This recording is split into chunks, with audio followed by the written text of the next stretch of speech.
Welcome to this online dialogue jointly organized by ERIA and CIA.co.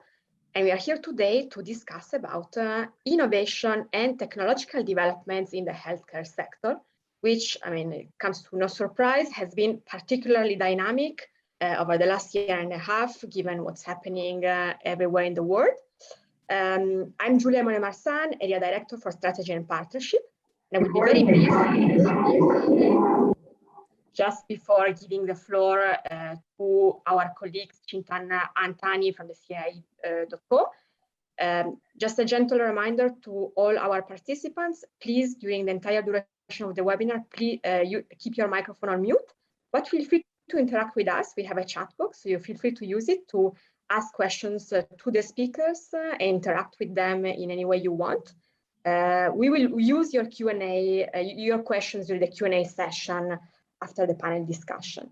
Once again, thank you very much. And let me also thank a million of times our 4 speakers. They're from India and ASEAN, from different organizations. So we are going to hear about interesting developments from different countries, from different organizations like, investors, business sectors, and more.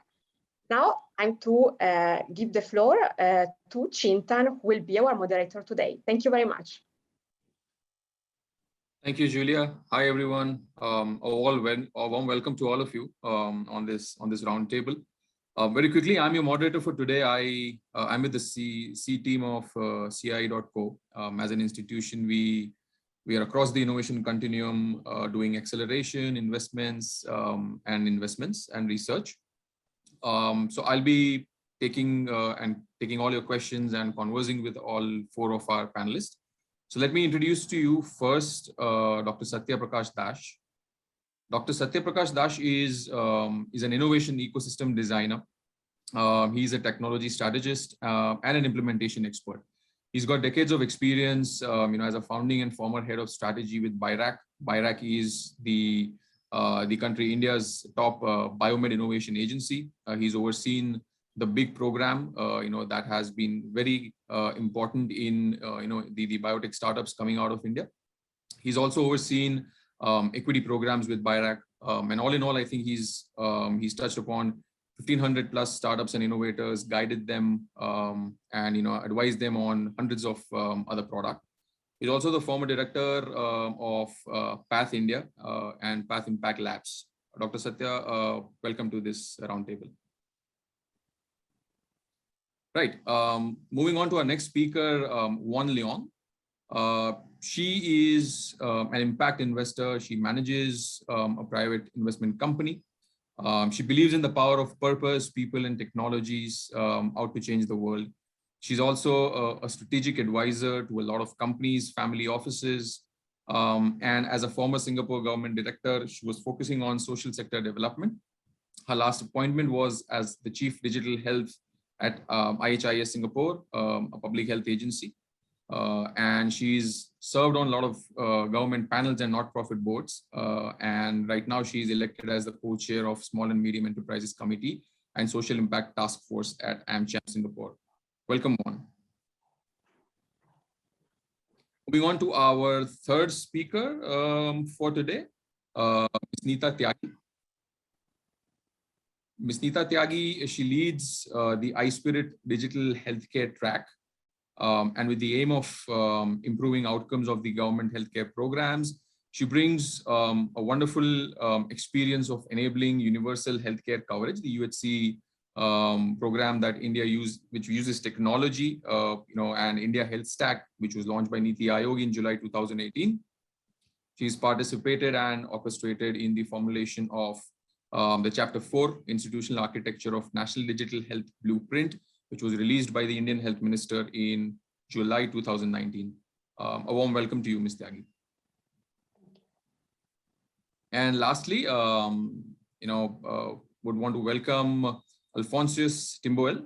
He's the Chief Product Officer of HelloDoc, and as this product officer, so HelloDoc is essentially a secure healthcare platform that unifies patients, doctors, insurance, pharmacies onto a single mobile application. So all ecosystem of healthcare based out of Indonesia. He's got a decade, nearly 14 years of operations experience and business development and project management. His current passion is product management, and he's got an MBA from the University of Technology, Sydney. Welcome, Alphonsus. Right, so moving on then, my first line of questioning would be for Dr. Satya. Dr. Satya, my first question to you would be, in terms of turning points and key characteristics of the Indian health tech, biotech and medtech, in your case, to be very specific, ecosystem, what has been the role of policy in growth and development of this entire sector and ecosystem in the last decade? Okay, thank you, Chintan, and Julia, Nipen, Alicia, and others, for bringing me here, and to Kunal as well. I had requested Chintan and Nipen for a 5-6 minutes presentation to just kind of give my thoughts to this question, and I promise you, I won't take more than 6 minutes. I'll time myself as well.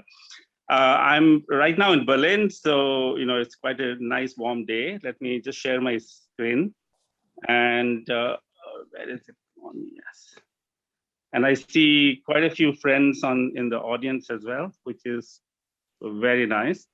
And a lot of this you probably would know. So I just wanted to convey what really has happened in the last 10 to 15 years in India, right? We are a developing country, we're growing, things have changed. And the conundrum is, how do you build an ecosystem of biotech and medtech in India? Formally, as Chintan, thanks for the kind introduction. I also sit on the board of Venture Center, which is in Pune, and like CIIE, Venture Center is one of the largest science and tech focused incubator. Close to 90 resident incubators are there. It's 40,000 square feet landscape. So please come down to Pune, if you're in India, and visit us. And you can see on the bottom right is Dr. Premnath. He is the director of Venture Center. He is an IIT Bombay and then later MIT PhD, who has been running this place for the last 15 years. So as I said, what has happened to Chintan's question, what have been the triggering points and what really has happened in the last 10 years? So the conundrum is, how do you build an innovation ecosystem? And in our case, how do you build a medtech, biotech, innovation ecosystem? Not that India didn't have, biotech companies or medtech companies. We have the biocons that got established in 1978. We had Serum Institute, which is a vaccine manufacturer, in 1968, right? But what we were trying to do is, how do you build the density and frequency of, innovation higher, right? I mean, it's not just one company, another company after a few years, but really a whole mass of companies coming together. And there is no silver bullet, here is lots of trial and error, and Chintan knows it, having seen it from CIIE, who have been also doing amazing work in the last many decades. So, you need the kind of patient catalytic agencies, as you know, in your countries as well. And, thanks to the government of India and others, we had a whole range of companies as agencies that were set up. DBT BIRAC, NSTDB, Technology Development Board, METI is the electronics department. It also has started a startup hub. So these kind of organizations started rolling out their programs, as we did in BIRAC when I was in BIRAC. The other important thing is, you can set up funding bodies, but unless you have clarity of pathways of translation, nothing's going to happen. So you needed, a sense of TTOs, industry academic linkages, and all of that. And finally, moving on to, the culture is important, right? I mean, traditionally, we have the big companies, of course, in India, the Tatas and the Birlas, but the culture of risk-taking was not there. So that started happening in the last 15, 20 years. And, the e-commerce domain also kind of enthused our young startups to see that if the Flipkarts of the world can make it, why can't we? And started by, and of course, you needed a surrounding support ecosystem, the regulation, the IP law firms, the infrastructure, all of that.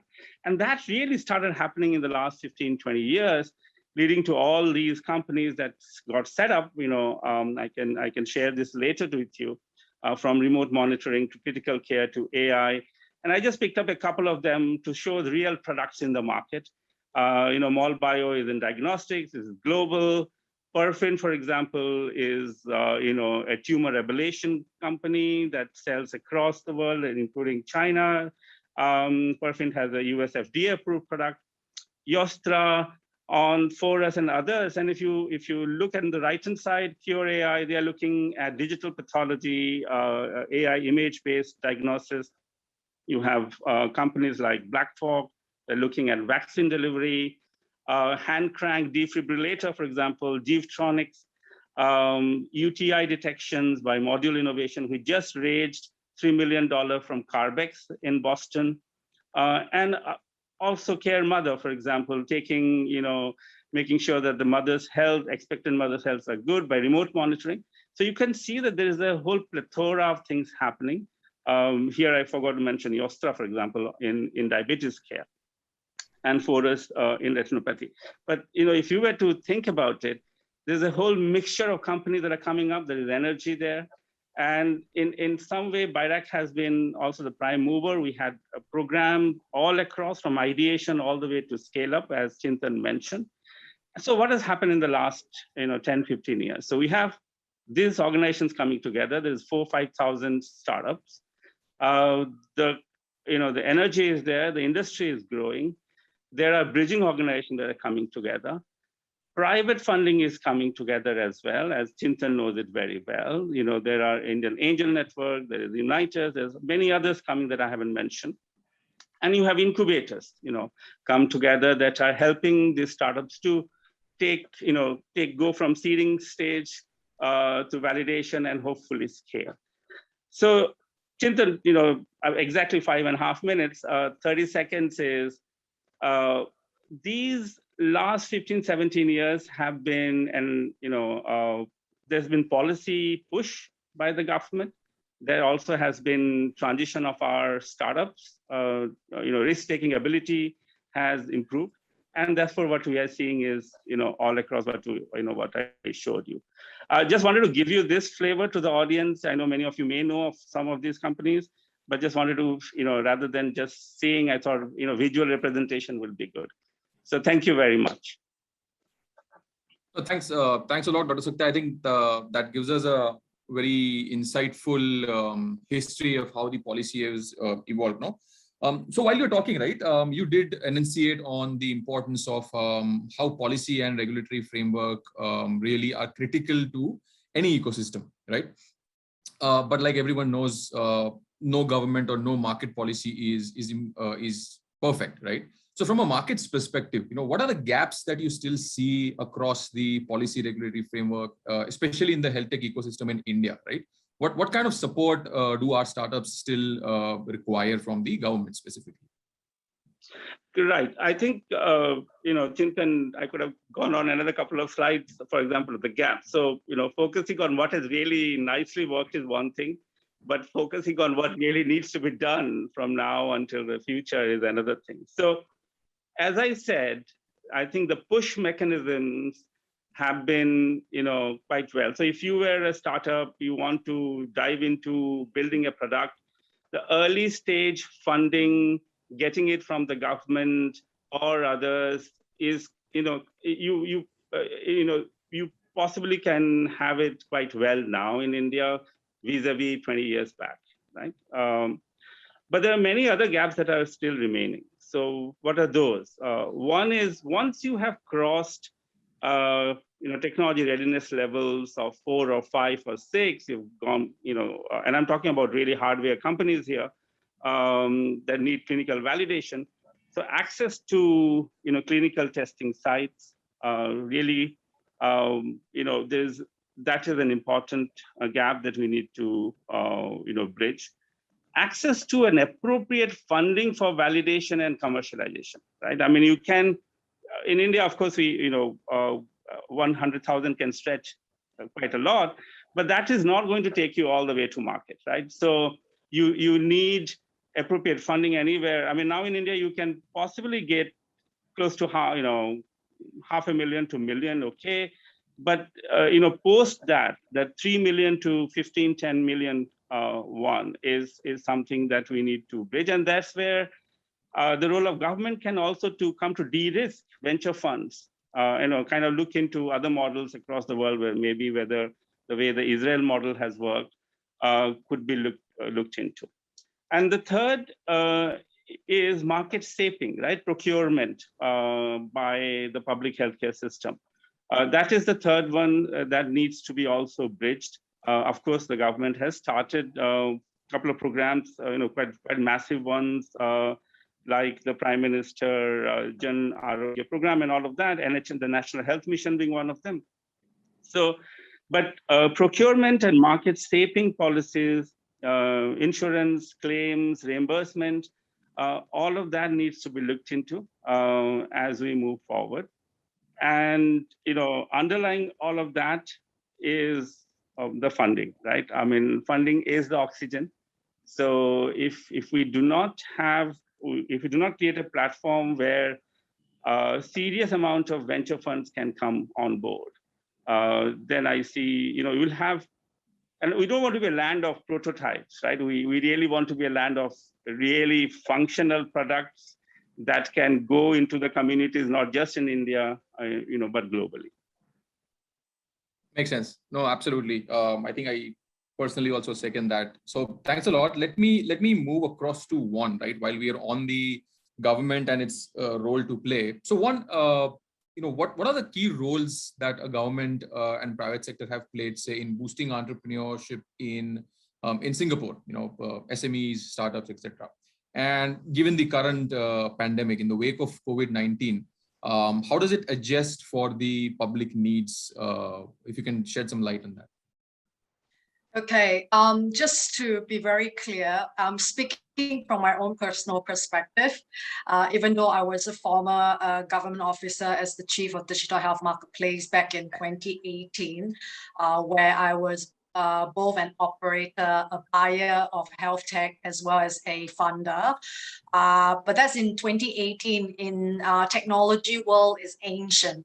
Okay, and COVID has happened, so a lot of things has changed.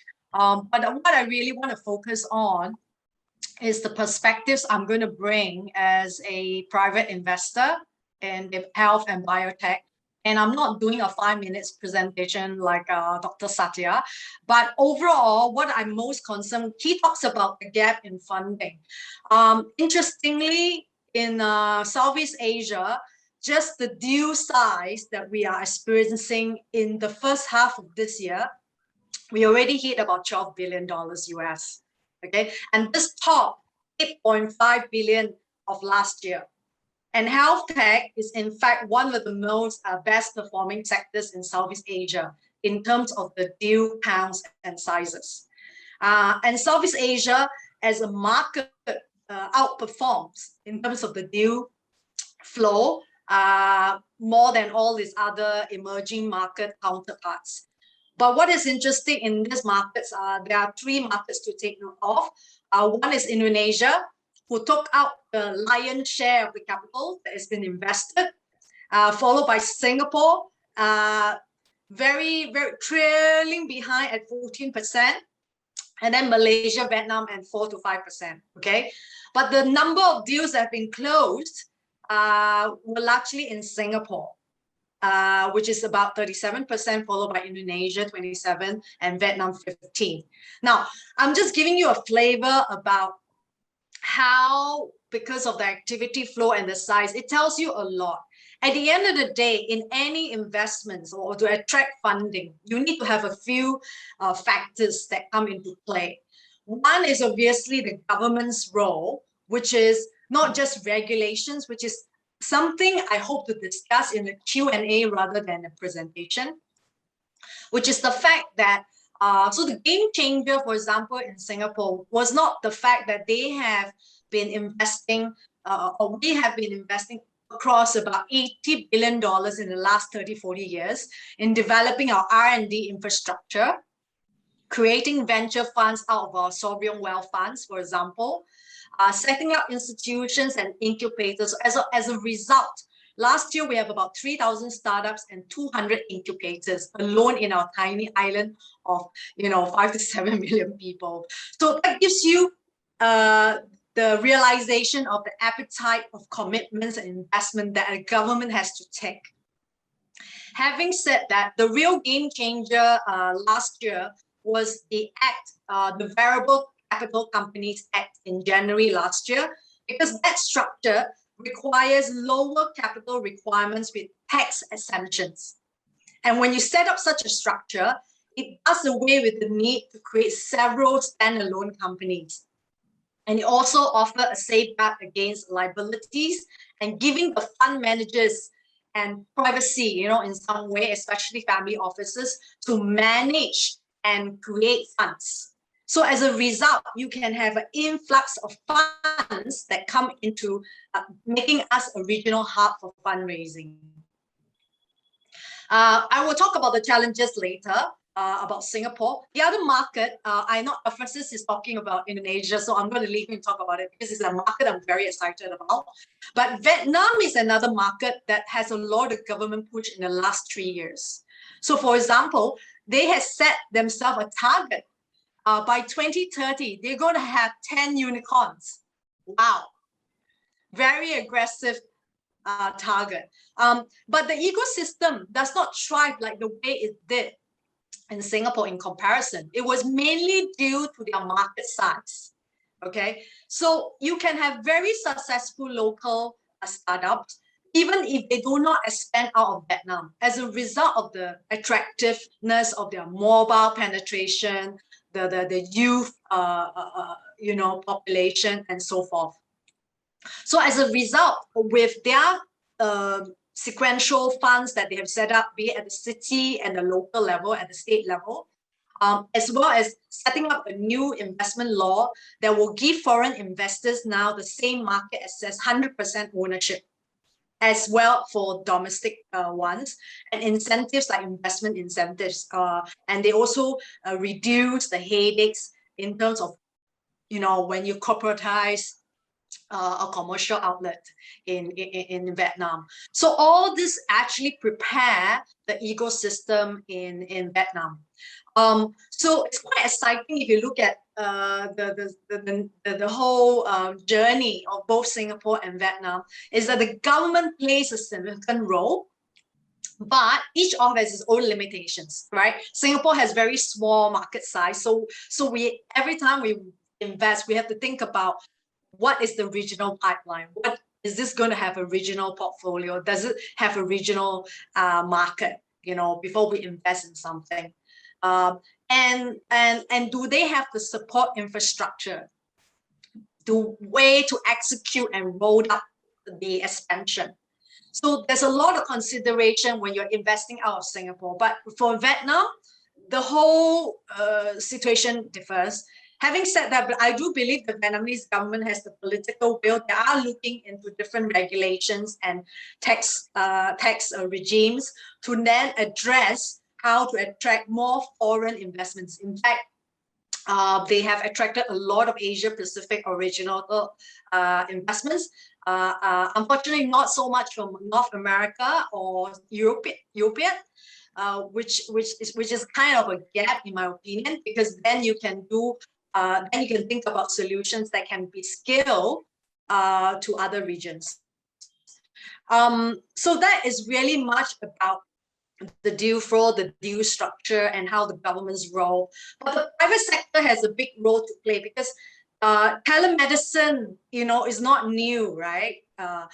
Everyone has a good reason not to implement it just before COVID. But what it does is accelerate the appetite and the demand, and people realize that not just telemedicine would work, e-pharmacy would work.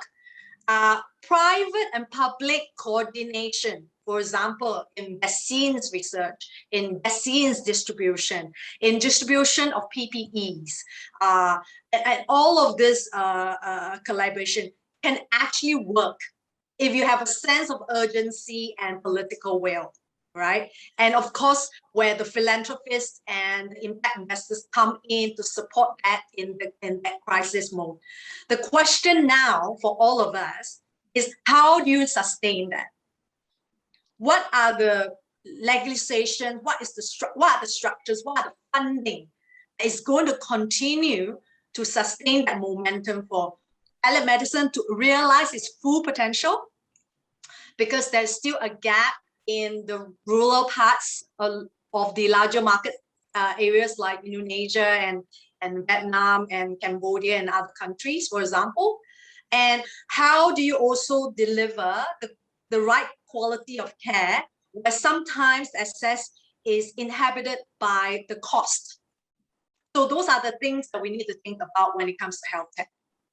So that's my general sort of overview. But I think the stakeholders need to think about, beyond the investment, is how do we share our data? And so, I'm looking forward to ERIA to think about how to facilitate and agreed standard policies for exchanging health information, for having an information architecture that makes the health system operate a lot more easier. So those are the questions that we should be asking, and how this data are shared and therefore meet our patients and our users and our citizens' needs as a result. Okay, no, great. Yeah, so that the insights. Thank you so much. Interesting to see Vietnam's stance towards towards the startup ecosystem, and I think what we can take away from the discussion is the imperative role that government has to play for any sector, specifically in health tech, if that has to mature. My follow-on question, Bon, is to you. So, as a former chief, of the digital health marketplace in Singapore, right, and now, of course, you're an impact investor. How does impact investing in tech companies and philanthropy, help promote sustainable development goals? Specifically when you are out to achieve better access and services in healthcare sector. So, as a buyer of health tech, when you are sitting in the government and as a policy holder, the questions are very different. Every time we make an investment, we always ask, how would this technology help to improve the health system performance? How would it help us to maintain value for care and cost effectiveness? And most important thing, to ensure and maintain safety. Okay.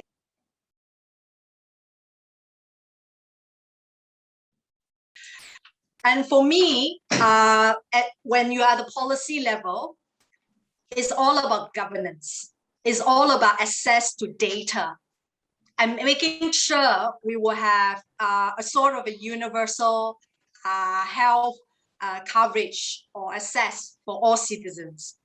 So the angle is very different.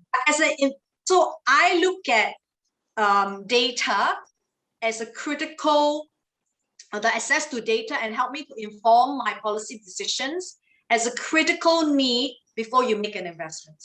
Whilst when you are an investor, we don't have enough time. Okay, so we turn down 95% of the deals and pitch decks. Okay, we look for a lot of reasons to reject them. Okay, we look at market size, we look at how long it will take for you to become a unicorn, we look at your financial projections, we look at your valuation, we even look at your cap table. Who are your investors?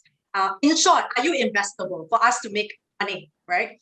So this is where government funding, philanthropy, and impact investments can come in.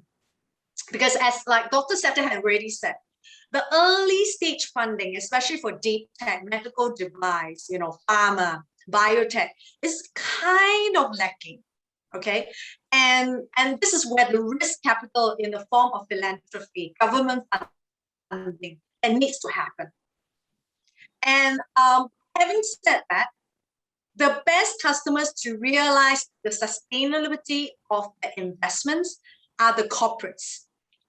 So now we have more and more corporate VCs. The deal flow is starting to get more active.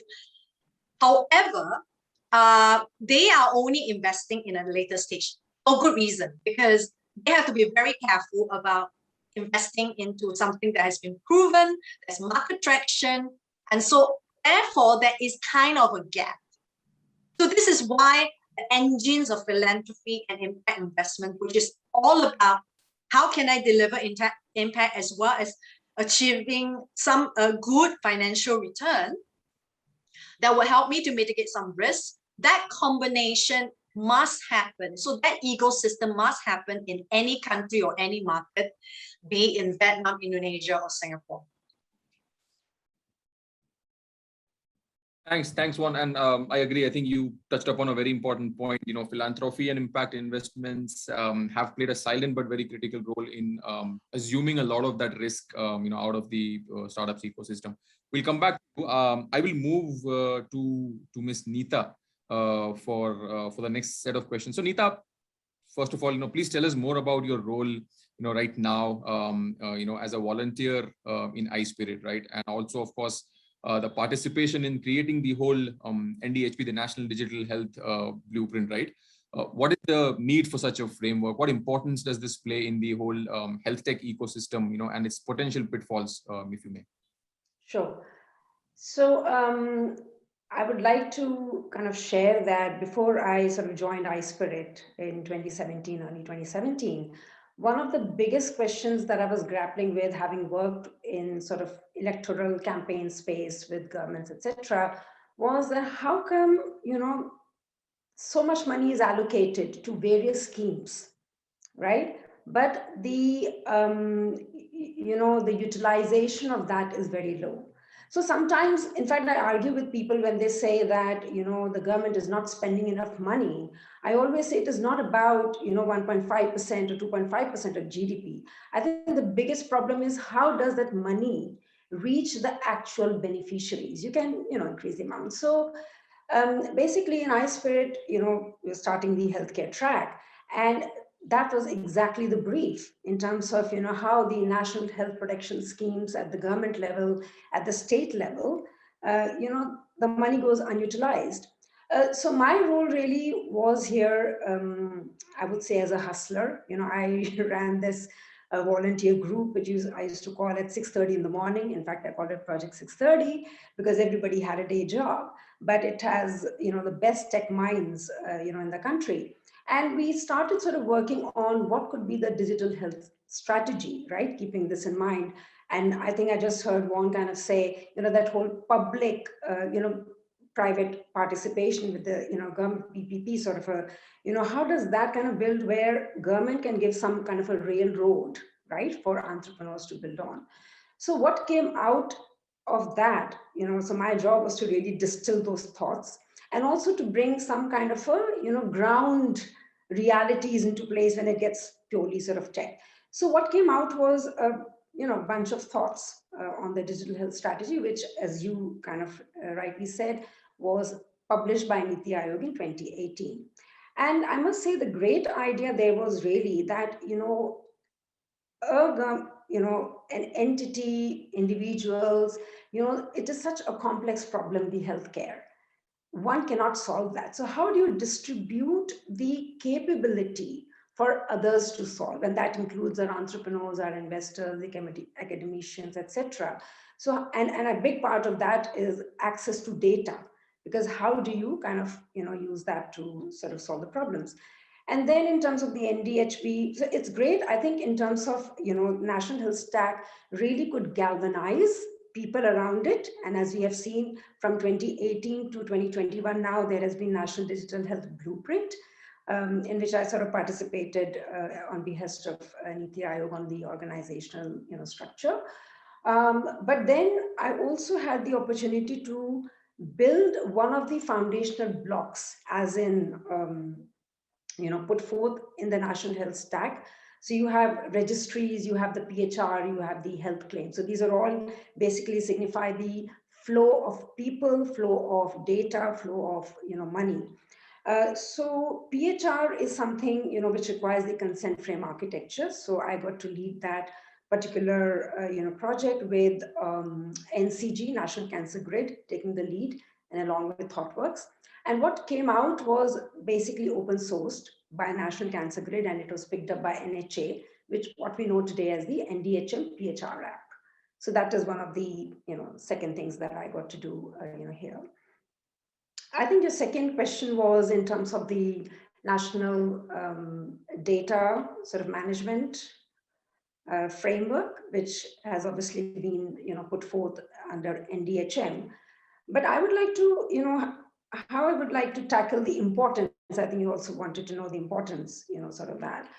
I'll take a very small sort of example from my personal life, right, just to tie the ends, at the end. So, and this is really how data can lead to information and lead to intelligence. So we're all talking of access to data, but there is a lot of work that needs to be done prior to that data being ready for that intelligence to come, and how the conversations in an organization and therefore in a country can change. So this was as part of my corporate job, the last one, where I was looking after reporting analytics, and how the business leaders, right, used to come once a month and sort of present their data, etc. And it resulted in this bank in terms of chaos, for a simple reason, that there was a huge mistrust on the data. For example, HR is presenting something, right? And finance is presenting something. I'll give a very small example, FTE and headcount, right? So if there is one full-time employee, one headcount, but if there are two part-time, right, employees, it still results in one FTE. So these were the kind of things which are really leading to chaos, and the conversations towards improving the business were not happening. So that's when I think I took on that project on behest, a request by the MD. And what we saw was how in those times, I'm talking of a decade earlier, how you reconcile that whole data, the data which is in HR, in sort of finance and sort of productivity, etc., was all sort of brought together, right? And today we have standards. So I think if you're talking of how do we kind of apple to apple, so we talk of standards, we talk of interoperability, but once we had a trusted data in place, businesses had no choice but to sort of, extract data from there. So similarly, and the conversations actually changed from sort of, trying to defend, etc. was, so for example, in this data set, how the business, if it is productivity is low, is it because of absenteeism, right? Is it because of retention issues? So all those sort of analytics started coming out and the conversations changed. So coming back to now the data management for healthcare, I think it is absolutely important because this data helps individuals to access the right sort of treatment from the doctors, etc., right, the right diagnosis, in terms of organizations about how they plan their treatment protocols, and again for the nation, right, it is about how the pandemic, when it occurs, etc. So in terms of, for India, I think there are a few nuances, if you will see in the data management policy. And it is about, first of all, the data is federated. The example I gave you earlier was all centralized data, but here, because healthcare is a very sensitive data, it is about federated architecture. The second one is about, putting a individual, it is my data. So how do I am in control of that? So there is this concept of consent, right? And we have seen, I think last week, you must have sort of noticed how RBI has actually released the account aggregator under the Data Empowerment Protection Architecture, the DEPA. And that will have huge repercussions in my mind because, it extends to other areas as well, not just finance, but telecom and healthcare, etc. So I think, what else? Yeah, so I think it is about, and I think you wanted to check on the challenges as well, sort of. Yeah. I mean, so the potential pitfalls of such a system. Yeah, see, what happens is just having a framework doesn't help. I think it has to be has to be embedded in law. And I think while we have the personal data protection, bill, which is in a draft, it is not still a law. So I think in my mind, that is one of the key things that needs to be brought out. Second is, I think, right incentives for a good data management sort of a framework. And I think we have seen from the example of US, how it ended up with wrong incentives, because rubbish data in, it is rubbish data out, right? So how do we kind of, get the right incentives for organizations to, first of all, have the right data in place, trusted data. And I think the third pitfall I feel is, this whole education to consent. I think that is something will be a challenge for India to sort of, look into the education part of it. So I think those are pretty much my thoughts on the data management. No, thank you so much. And lastly, if I could just touch upon, right, while you were mentioning about the pitfall, what has been that one key recommendation or learning that you've had, in this entire experience of enabling universal health coverage, but from a policymaker's point of view, so any one pitfall that you highlight, and maybe, you can recommend anything from a policymaker's vantage point? Look, I think when I look at universal healthcare, I'm looking at, it is really a lot of supply and demand, right? So basically some resources which have to be extended to others, to everybody. And it's a very cliched thing, but basically policy, if you look at it, cannot be just the intent, right? It has to be execution as well. And I think one great example that India can look at, I can think of, is drink and drive policy, right? So through carrots or stick, or through sort of consequence management. So if I take example of PMJ, right, which has sort of, for universal health coverage. In fact, there was a recent survey in Chhattisgarh by EPW, and I have also heard it in some states, where people, were not getting, the doctors, right?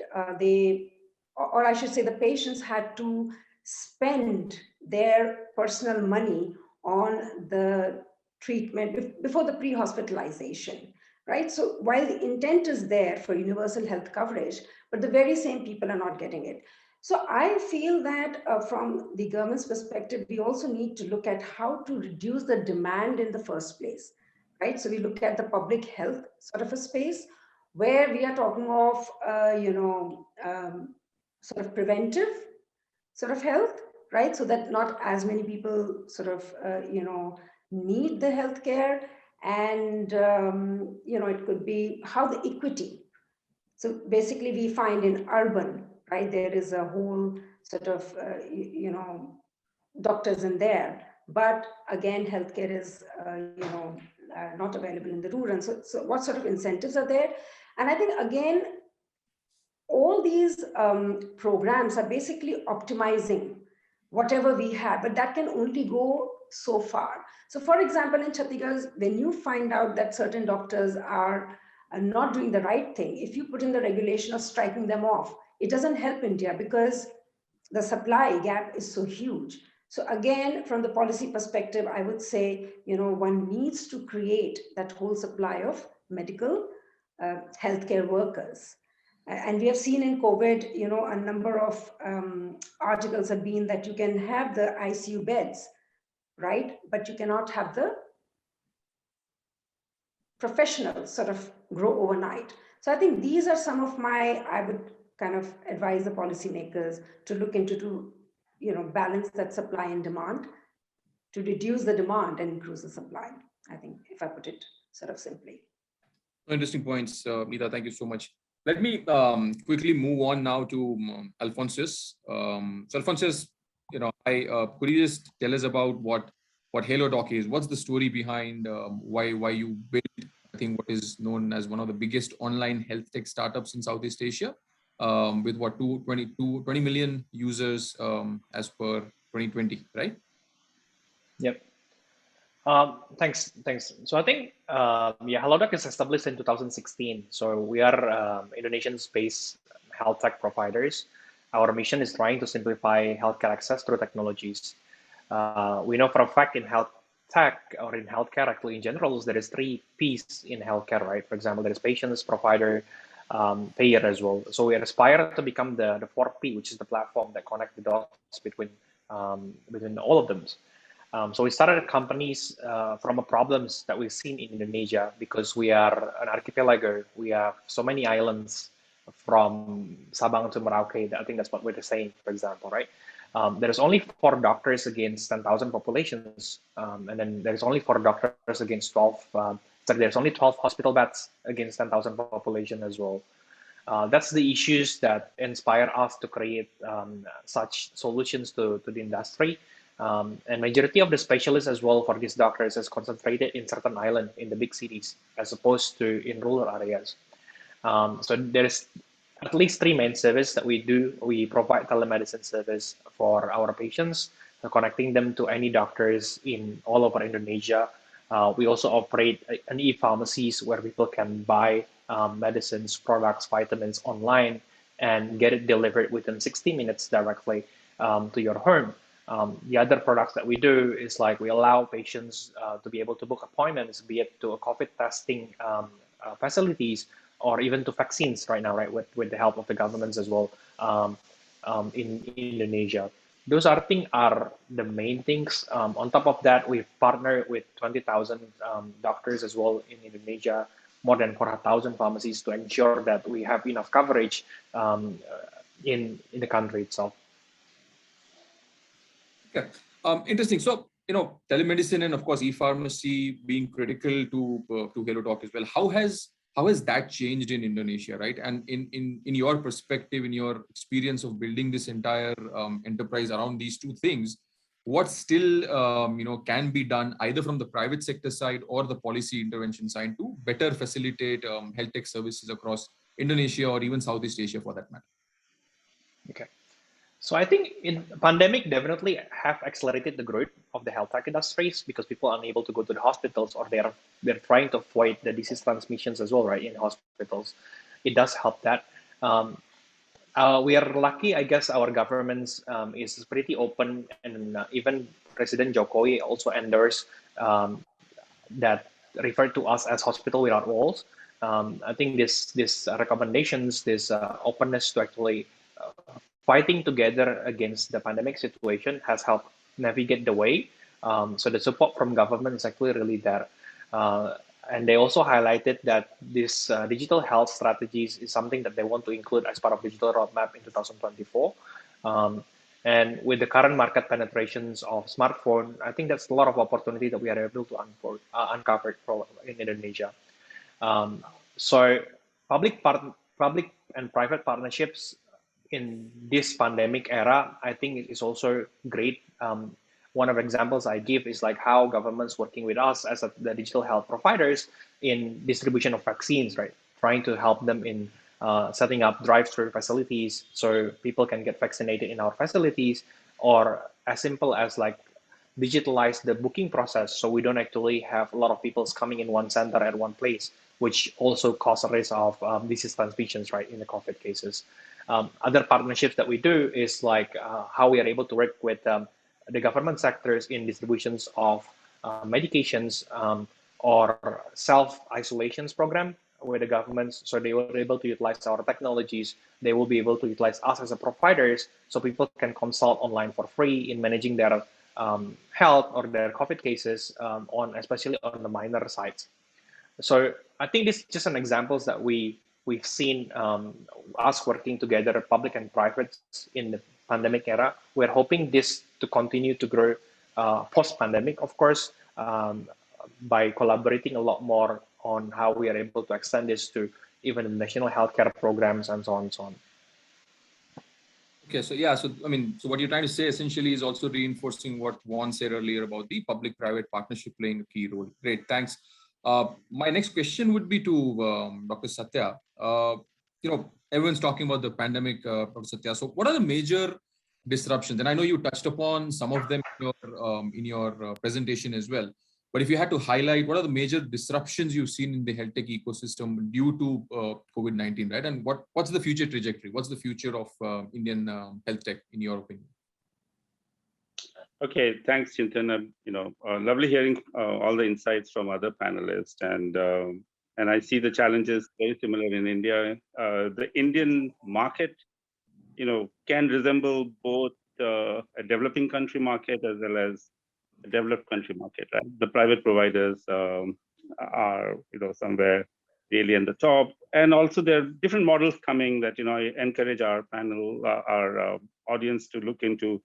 Narayana Hridayalaya, which is provides cardiology solutions, or Arvind Eye Hospital that are there in the literature and that is happening now. And I agree with Neeta as well that policy is one thing, implementation is another. And coming to your COVID-19 question, right? So, and as the audience is from we are part of that. Asia, so we know the kind of market realities we have. India, what kind of public healthcare systems we have, right? And so, we need affordable access and excellent products. That is the conundrum to solve. And India is a huge market for us, right? And then comes a turbulence like COVID-19 that kind of stops everybody in their tracks, and that is globally, right? So not just India, and India was, definitely like any other country was hit hard. But again, I think what we saw was resilience. We saw adaptation. What was very obvious quickly was how important to have. When you talk about security, we also should think about supply chain security, right?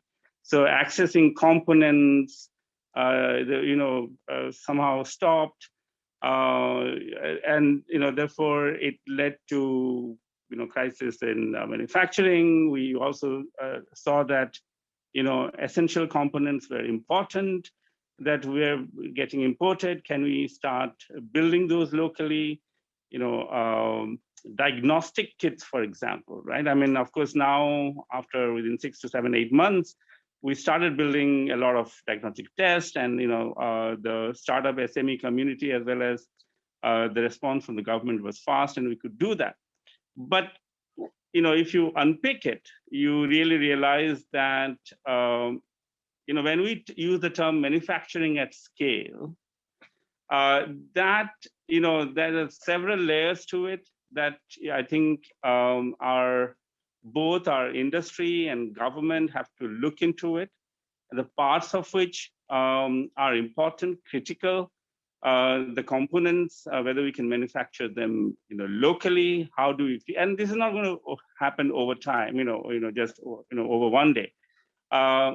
So COVID-19 in some way made us realize the serious values of, we talk about values of death. I think Vaughn would, talk about it, and so would you, Chintan. But COVID-19 also saw other values of death that are, of course, funding is one thing, but especially in terms of securing a nation's health, right? And what are the components of that? And of course, data is very important, as everybody said, and I agree with Anita. Establishing a grid of data flow, whether it is patient data or in kind of COVID-19 times.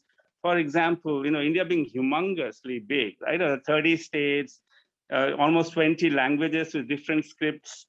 There's a complete diverse land. How even, for example, just take one state with 80 million people. How do you establish a data grid of numbers of beds available across hospitals, ICU beds? All that came into being that we also need an architecture that of fast, understanding of data, real life data on a day-to-day basis, right? I mean, all through the pandemic, I'm somehow in Berlin, and I saw how this country was also attempting to use data in terms of delivery of solutions of COVID-19. And again, India did also well in terms of creating an app. All of that happened.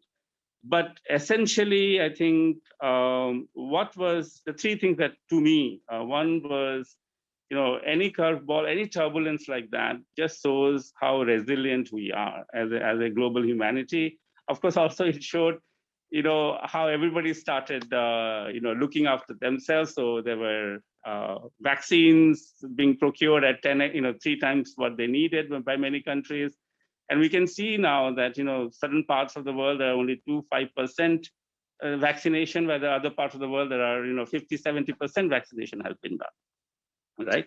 So local, regional strength in manufacturing is very important. And I think as part of ASEAN, we must look into that, right? And that I think, if you were to just tell me one thing, I think that is the one thing I will say. So health security is as important as any part of national security. And I think as a country, as a region, we should look into that. What also is important is partnership, so that, we partner amongst the ASEAN countries, amongst the rest of the world as well. And that is was also shown. COVID-19 has shown the mirror to us in many ways. Some parts of it is amazing that we could partner. The other part also shows us that how when a turbulent hits, people start to look only for themselves and involved. How do you reduce that bit and look more globally is something. Talking about the startups, when I started interacting, many startups pivoted using COVID. Of course, remote monitoring and telemedicine, kind of really increased. One important thing, sorry for stepping back, is all governments, and especially I think in relation to India, I think health really came onto the table of agenda, right? And so you knew that, I think somebody used political will there, I think it was Vaughan, and I agree. Is health important? The answer was always yes. In the last 70 years of our independence, yeah. But has health been looked into properly? The answer was maybe no. But COVID-19 just showed that how important is health, and it is right on the table for agenda. So going forward, I think governments cannot ignore health anymore, especially in our regions, and they will have to deal with this multi-pronged problem, because of a country like India and all the diversity, but it has to be. And I think in that, what NITA is doing, what others are doing, what government agencies are doing, what startups are doing, what CII is doing, what other incubators are doing is very important. So a collective response, an orchestrator is very important, right? So you could also see that when COVID hit, how do you orchestrate that is nimble, that can then deal with the local contextual solution? We saw that in terms of whether it is ventilators or oxygen and all of that, right? How do you do that? That is very critical to understand. And how do you then respond and take the solution where it is needed, right? And the health infrastructure is as important as just the funding part of it. I think, those have been my reflections over the last 1.5 years. And I would love to hear it from others, how their countries have looked at it. Got it. No, very important point. I think resilience has carried us a long way, both mentally and biologically in the last 24 months, Dr. Satya. Thank you so much. Quickly moving on to Vaughan, right? On similar question, in future, what are the trends do you see emerging, with digitization of everything in health tech, specifically in Southeast Asia? Will that continue to grow? How are people going to leverage it? Your thoughts? I think Dr. Satya has given a very good overview. I'm just going to add on very quickly. I think we very focus a lot on human health and physical health, right? But mental health is also a very great area to look at. In fact, it is an area that I think works great in a remote care model. There's still stigma.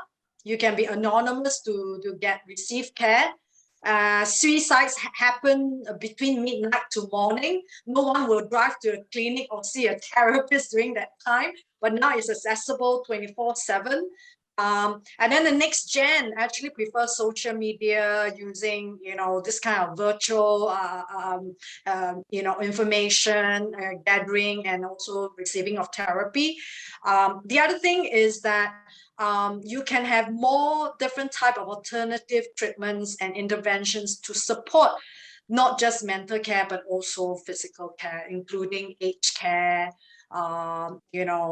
even cases like menopause, symptoms relief, to all sorts of treatments. So we cannot just focus on primary care. Telemedicine is just the start. So I look forward to HelloDoc for expanding more products and services to benefit their citizens in Indonesia and maybe come to other markets. But really, there's a lot more room to grow in just the products and the solutions using the platform and infrastructure that is already built along on telemedicine and e-pharmacy. Now, what I thought was missing is a discussion on less about trend, because we are really not in health tech because we love the technology. We are in this business or in this area because we feel very passionately to solve a problem. And the problem is we think that more people should have better care. We also think that the cost should come down. We also think that there must be a change.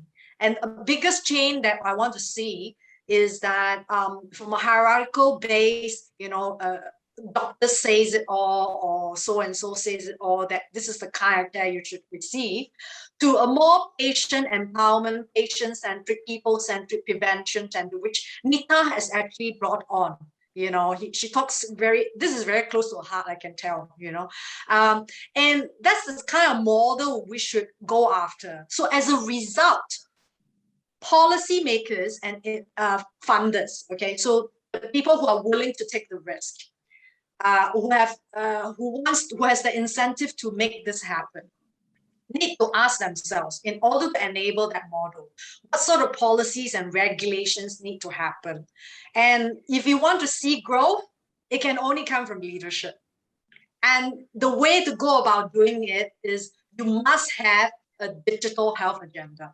So Francis talked about Indonesia, the president Jokowi is setting a roadmap.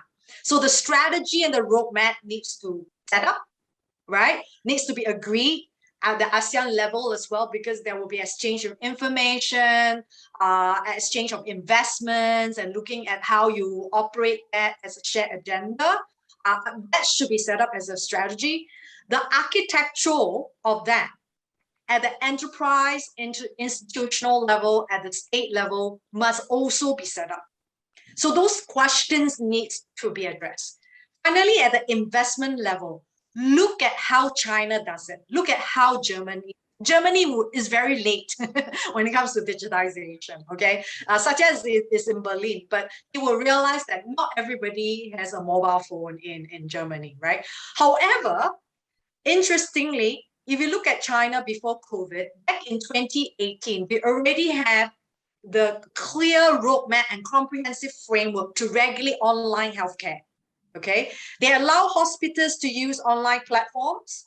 They allow offline hospitals to provide online solutions. They also make sure all the companies that started to provide, it doesn't matter what sort of healthcare model they operate in, to deliver an internet service. And then they can tap on differentiated workforce model, which Nita talks about, which is it takes too long to build a team of psychotherapists or physiotherapists or nurses or doctors or physicians.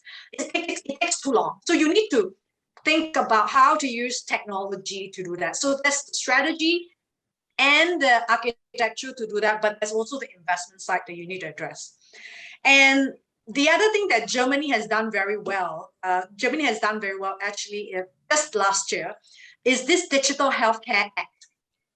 They grant doctors in Germany to have the permission to prescribe apps applications, okay, to their patients.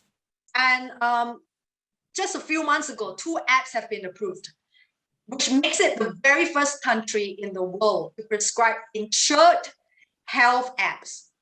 And this is for anxiety disorders and tinnitus, the ringing disorder in your ear, okay? Why it matters? Because even though if you ask people, would you use the app? 10% will raise their hand. But who will really use the app and realize the benefits? 70%, if the doctors prescribed it.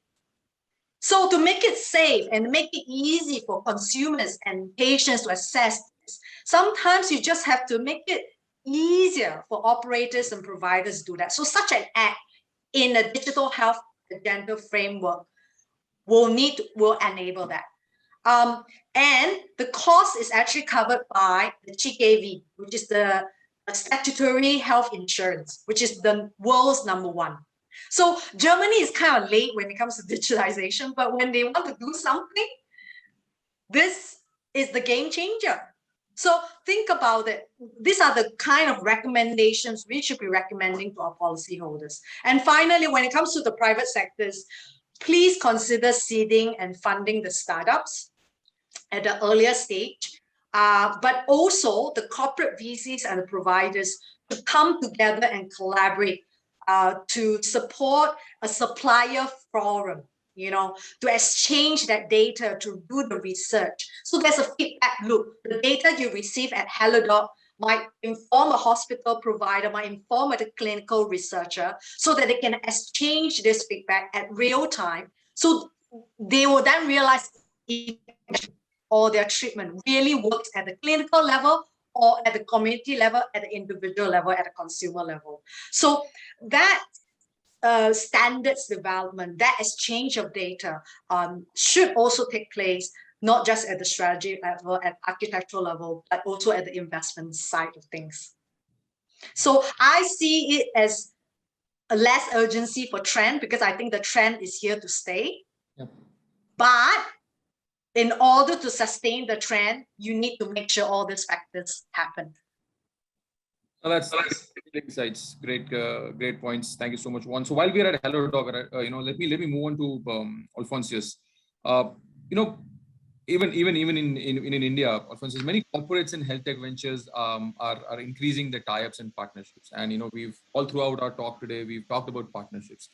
For example, for HelloDoc, it's partnering with Gojek to provide medicine delivery, for example. So what kind of strategic partnerships should be developed or taken into consideration, when you're talking about telemedicine or healthcare services to scale digital health? Yep. So I think I touched upon as well when I introduced HelloDoc, that there is 3 P's in healthcare ecosystems. One is like payer, providers, and patient itself. So I think those are the key stakeholders that we have to have strategic partnership with. With the providers, we have strategic partnership with the doctor association, for example, with certain hospitals that we partner with to be able to provide the right service and enhance this digital health roadmap accordingly.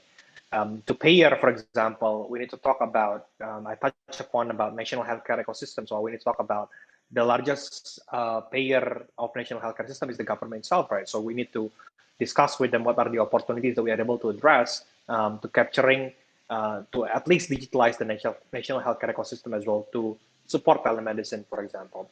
Apart from that, the other payers that we are working with is insurance. We already partnered, I think, with about 20 plus insurance providers to include our digital service as part of their benefits. So people can consult online without paying anything, get the medicine, get the electronic prescriptions redeemed, and then it will cut directly their benefits out of the policies. So those integrations, those ecosystem play, I think will shape moving forward as part of the digital health growth.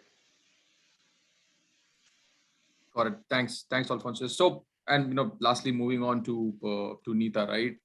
Talking about telemedicine and e-pharmacy while we are at it.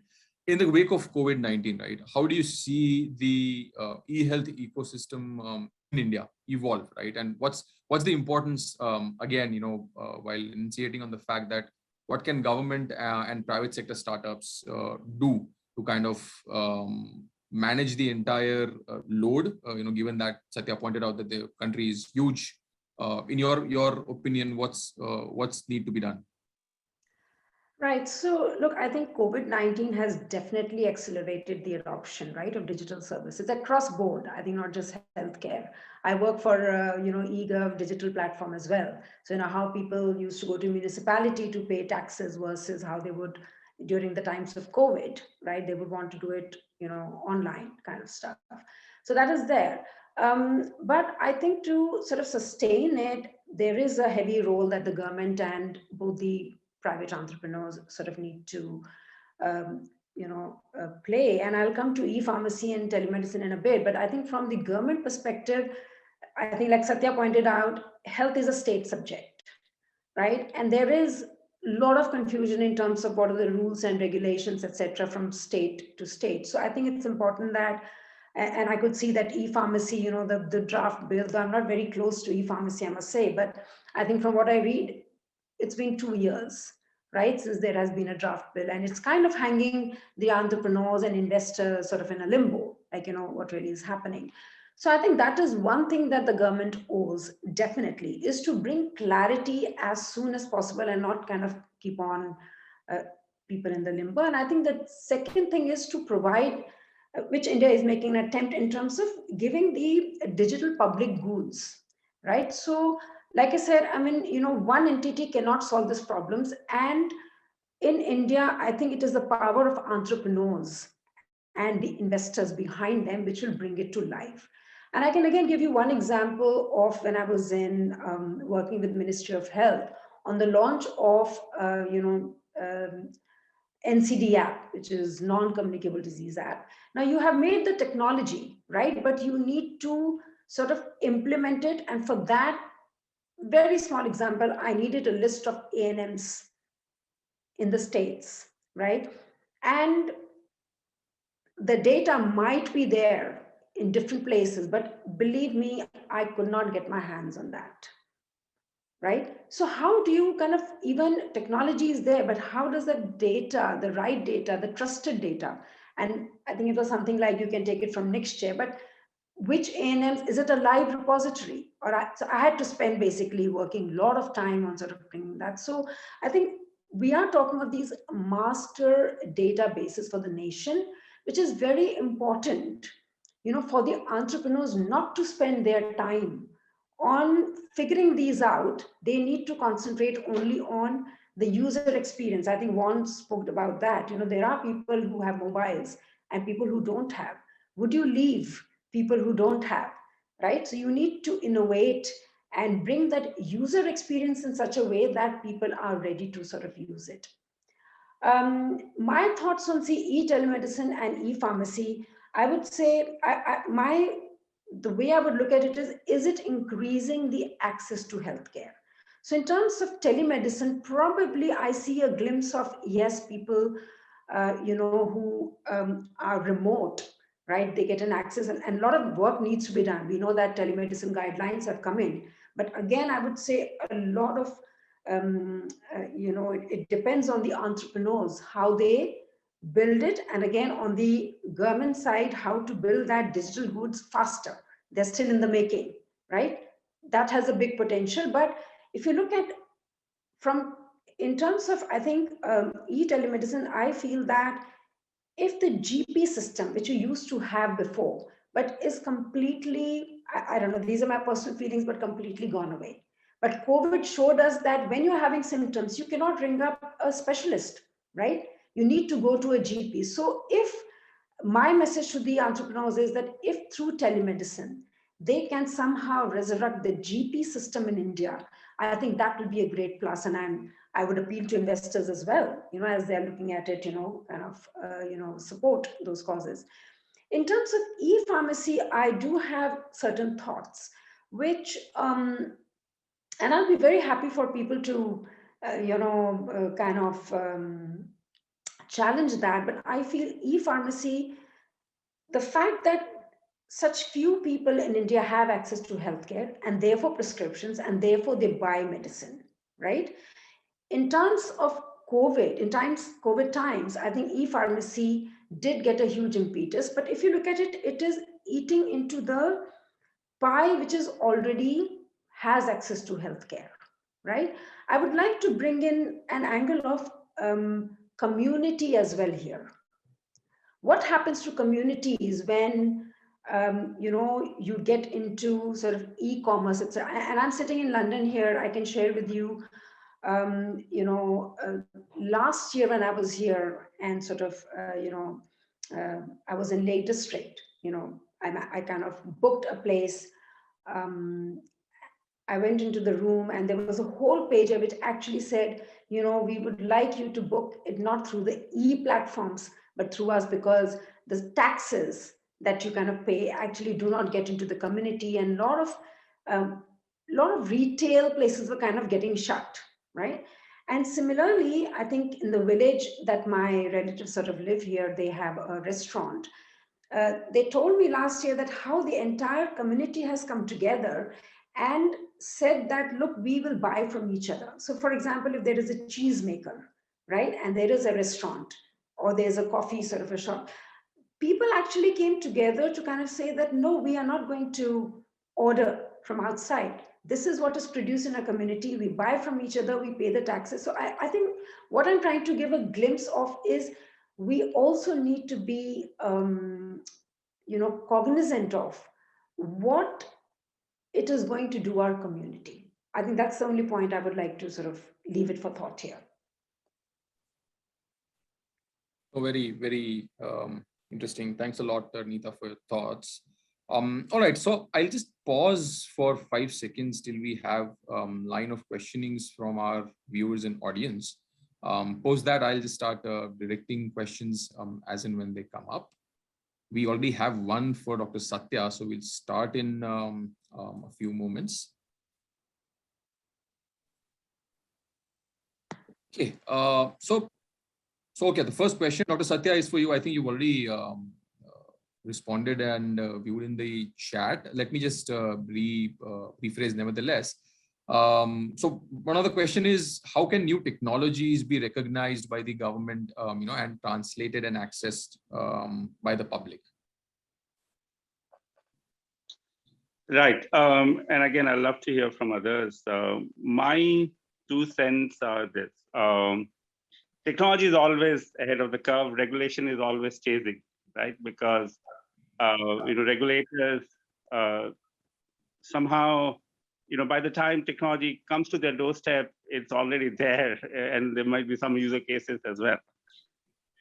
When you step back and look at India itself, and again, I do not know how it is in Vietnam or Cambodia,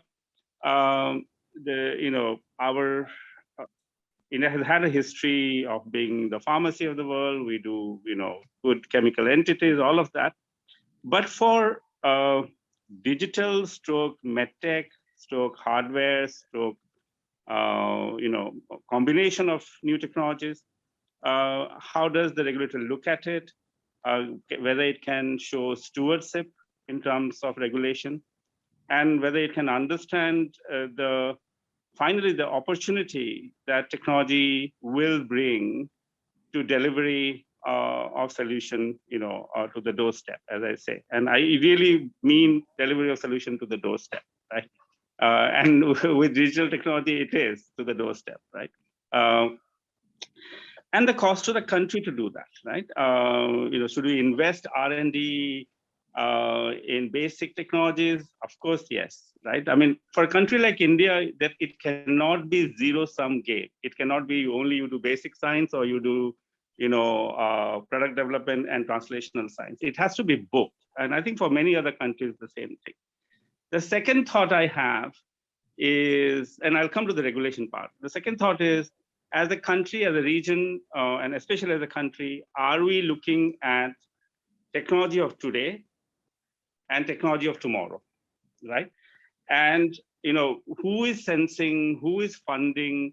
If our funding agencies are funding technologies of tomorrow, so for example, and some of these gestation periods are long, right? I mean, we talk about mRNA vaccine, it happened in 1 year, but actually it is not correct. The mRNA technology, that Moderna or Biotech or many other they were doing it for 10, 15 years. And then, an emergency came and it got, it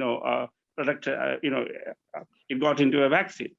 So my sense is that, are our regulatory agencies, do they have the sensing mechanism being tied up with the funding bodies of the country to say, hey, we are funding this new technology.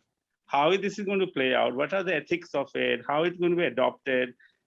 All of that needs a lot of discussion. And finally, I think Nita pointed a very, very nice phrase on community. I think, with community, with awareness, right? And we see this playing out again across the world, and data, awareness, information, and intelligence. And as Nita said, so awareness is as important in community about the technology and its adoption is important. Now coming to the regulator itself. So I think to have a nimble regulator would be amazing, right? And and most regulators are not nimble across the world. That is true. The second is, how do you then make a nimble regulator, right? I mean, the capacity and the capability of a regulator also has to be looked into, right? So the human resources within the regulator, are they trained? Do they know what technologies are happening, and how it is going to impact society? That is one thing. Second, and of course, once you have the capacity of the regulator, can they then with complete discernment and unbiased way, look at the data that is being generated and then see whether it can be approved or not? Because finally, let's not kid ourselves here. Finally, it is important that safety of the population of the patient is the most important. That is the singular thing that every regulator should look at, and every regulator looks at it, right? And once you unpick it, you then see, okay, you need, developing capacity within the regulator, data management, looking at evidence. And again, COVID, we can go on about this, but COVID has shown us the mirror about that as well.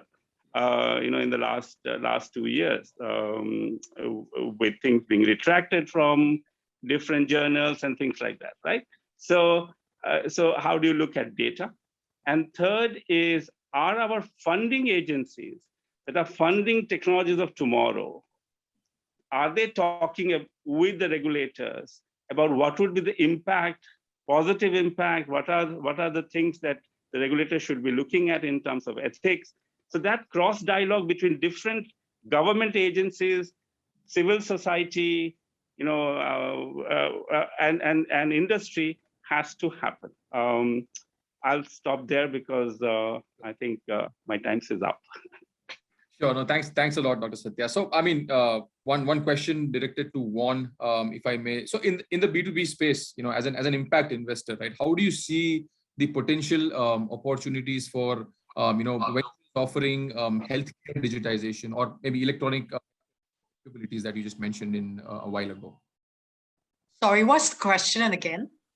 So I'll repeat the question. The question is, in the B2B space, right? As an impact investor, right? What potential do you see? An opportunity for the ventures offering electronic healthcare record capabilities, or healthcare digitization for that matter. That's not new, because for the last maybe 10, 15 years, you see EHR or EMS, it's something that has been,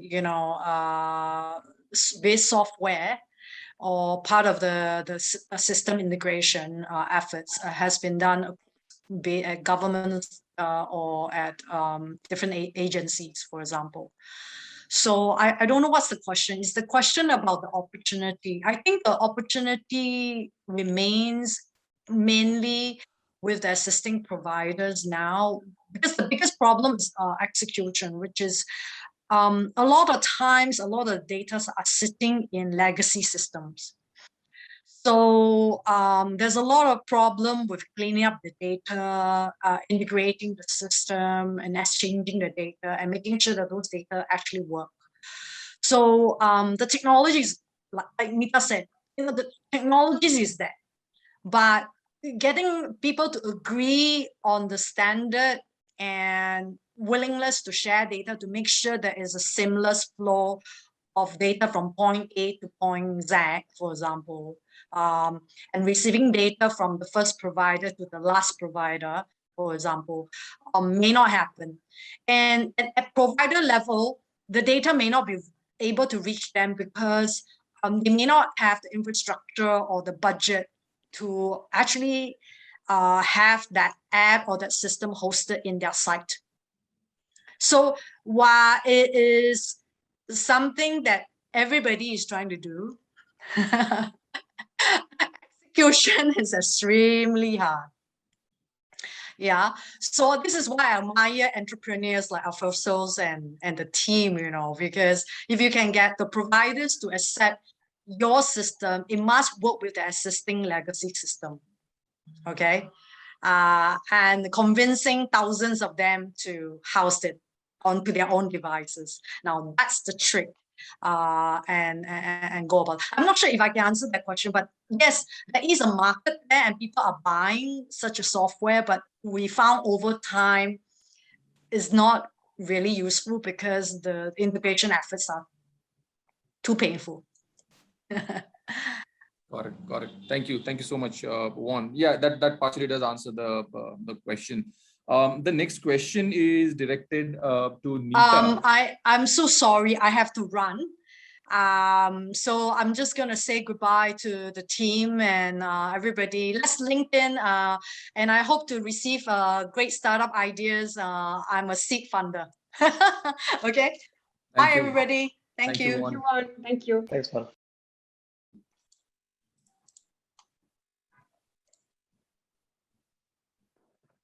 But I guess quick time check. We have time for one question for Alphonsus. Alphonsus, if you can take up this question. So, what sort of I know you enunciated on the public-private partnership and the strategies around it. What sort of telemedicine business models do you see working best to solve specifically the public healthcare system of ASEAN and East Asia, right? What are the challenges that maybe you have come across while building or implementing any of that at HelloDoc? I think the challenge, mainly on the budget side, on like how do you actually manage the healthcare fundings and how to gracefully actually implement that. Telemedicine definitely bring the cost down a lot in our case to be able to serve patients, but if I took an example in Indonesia, we are using a capitations model, right? Against certain populations, we have funds to manage their health and then to manage that. What I found probably will be interesting is like how can telemedicine be the frontliners looking at it as like a gatekeeper as opposed to travel quickly. Can run, especially on the primary care visits. But although on the secondary care, or like moving people to hospitals on like much more complex diseases, then you will require a partnership with the relevant hospitals. So that's how I would imagine the public-private partnerships moving forwards in national healthcare system. Let me jump in. I suspect that perhaps Chintan is having some connection issues. Maybe yes, maybe not. Chintan, if you're here, let us know. But after Alphonsus, thank you so much for your comment. I was wondering whether Nita wanted to add anything before we move towards the closing of this event. If Nita is still with us. Yes, I'm there. And I have a question which has sort of been asked of me, which talks about the communities, how communities can use the digital platforms for healthcare. So I will just quickly touch on that, and probably because I'm working on two digital platforms where one is sort of still in the making and the other one on e-governance is much ahead. I can give you some examples from that. So basically what happens is in this digital platform, when it is set up for a state, it is basically, it maps out the entire, the administration of the state, right? because they provide the services to its citizens. So last year I had, and when I talk of communities, it can be individuals or it can be NGOs, for example. So there was an NGO which basically sort of came up saying that they would like to take, and they were in the business of already taking care of public toilets. And I'm just putting the two together in terms of public toilets. Again, they have an association with the, the public health, basically, not healthcare, at least public health. And while they were doing things by themselves, what they found getting onto a digital platform was how they were able to do things 10x, right? So earlier, while they were cleaning the toilets themselves, here they built a system where the data would go into the municipality, into the state, and they would take care of the things, right? So that kind of distributed the capability of it enhanced the capacity of the community, of the NGO, in terms of bringing out what they were already doing. Another example is grievance redressal. So one of the innovations that was done was through WhatsApp.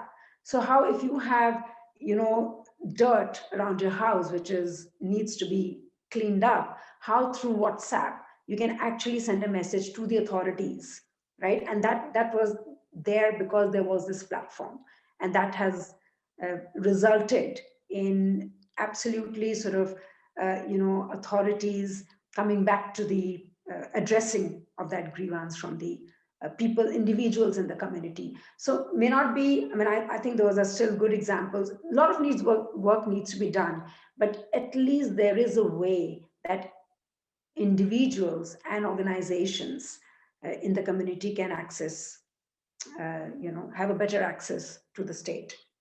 I hope that answers the question, Shailaja.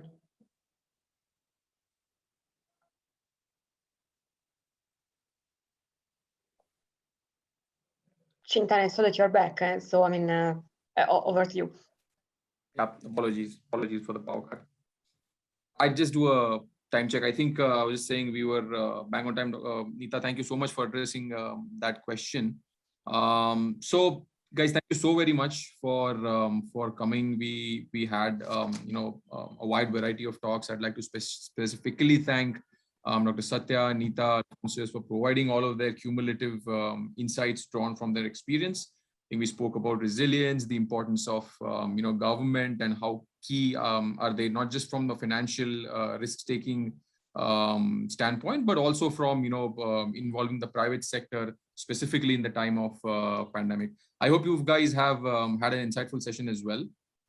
Julia, over to you. That'll be all. Handing over to you. Thank you very much, Chintan. Very briefly, because we are really running out of time. I think you saw we shared a link with a couple of practical information in case some of you need any certificate. Here you find anything you need to know.